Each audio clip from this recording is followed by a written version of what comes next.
I'll kiss your boots if you can do it. But to be the man, you gotta beat the man. And I'm saying, woo, right here.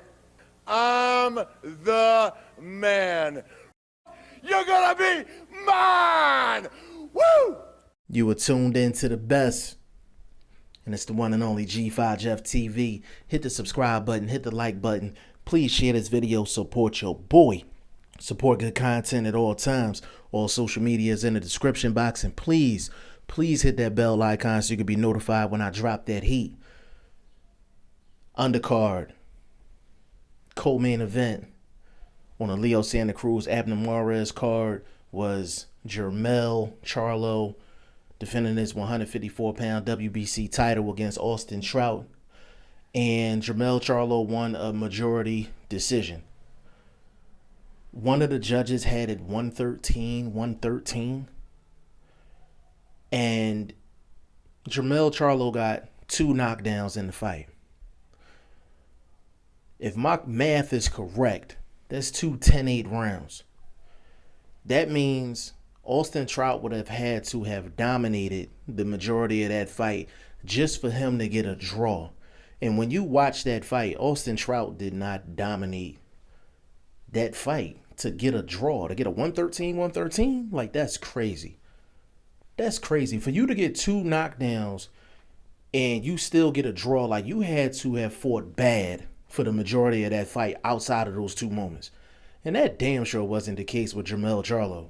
Definitely wasn't the case with Jermell Charlo. The last time I seen something like this, and this is credit to a person that got knocked down twice and came back and dominated the fight and was ended up with a draw. Like, he was able to scrap out a draw, and that was Bernard Hopkins when he fought Jean Pascal the first time.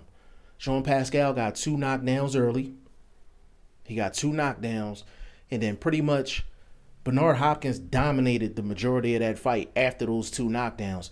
But because he was so far behind in the cards, he had to dominate most of that fight just to get a draw. I didn't see that type of fight with Austin Trout and Jermell Charlo after Austin Trout got knocked down twice. I ain't see that. I didn't see that at all. It's no way Austin Trout scratched and clawed and got himself a 113. And you better believe I'm going to probably do a breakdown on this fight round by round. Only seen one other publication say that they had it 113, and I think it's somebody called Boxing News 24. And they actually had the rounds broken down, and they gave Austin Trout a lot of rounds. Gave him a lot of rounds. But I don't agree with that scorecard at all. And we got to call out bad scorecards. We have to. We have to call out bad scorecards. I was chatting with a couple people in the comment section, and, you know, basically bad judging is all over the place. It's all over the place. It's in the U.S., it's in the U.K. It's anybody that's fighting on the road has a chance of getting robbed on the cards. So I don't want it to seem like I'm coming down on UK judging or American judging by itself. It's everywhere. Like, people don't want to fight in other guys' hometowns for more money because they might get robbed on the cards. Like, it's just, like, judging is so subjective, but they need to find better ways to actually give these guys better views so they can judge these fights, because there's always one card in a semi or semi-major fight or a major fight. It's one card where you scratching your head like, what the hell was you watching? Like, did you have your card predetermined? Like, you know what I'm saying? Like, it's crazy with some of these scorecards, man. But regardless of my rant, Austin Trout lost a majority decision. Should have been a unanimous decision for Jermell Charlo. But I got completely off topic.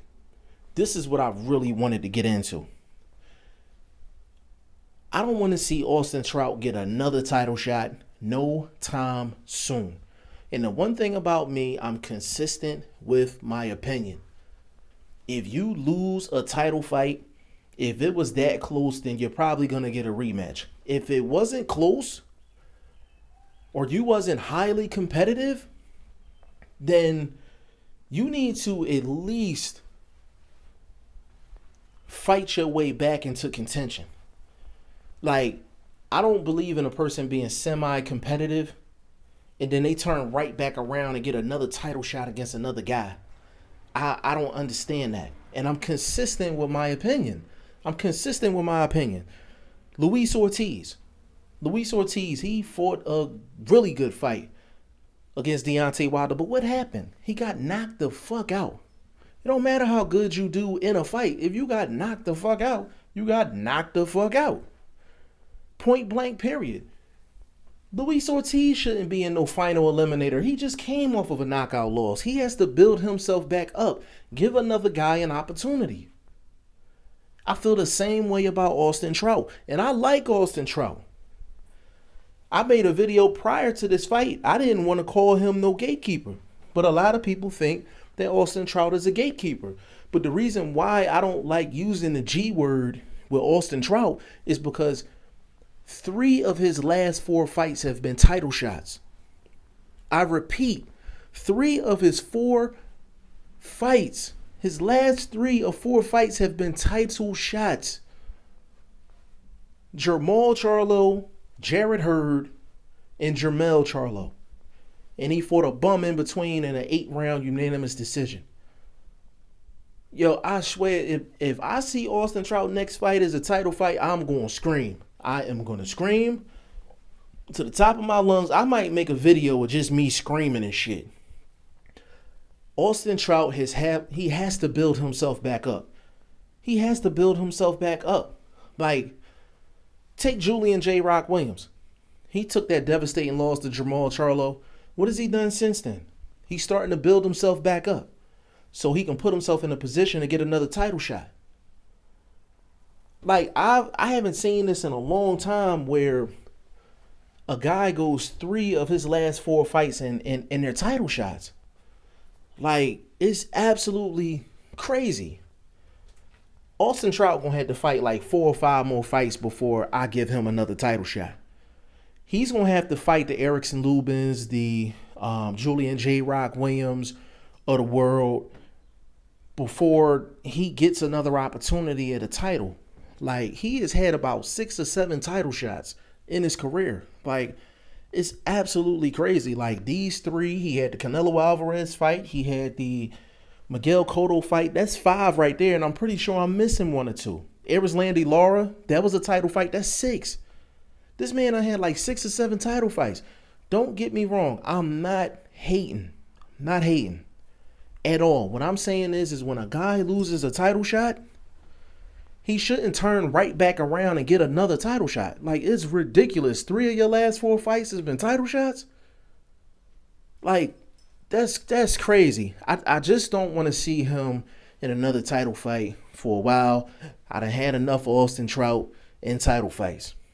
Much respect to Austin Trout. I'm not hating because he's getting the opportunities, but just as a fan, those other opportunities could have went to other people, and you got the same person getting title shot after title shot after title shot. Y'all can say I'm a hater or whatever the case may be, but facts is facts at the end of the day. There's not many people that can get that many title shots in their career without putting in major work to get them.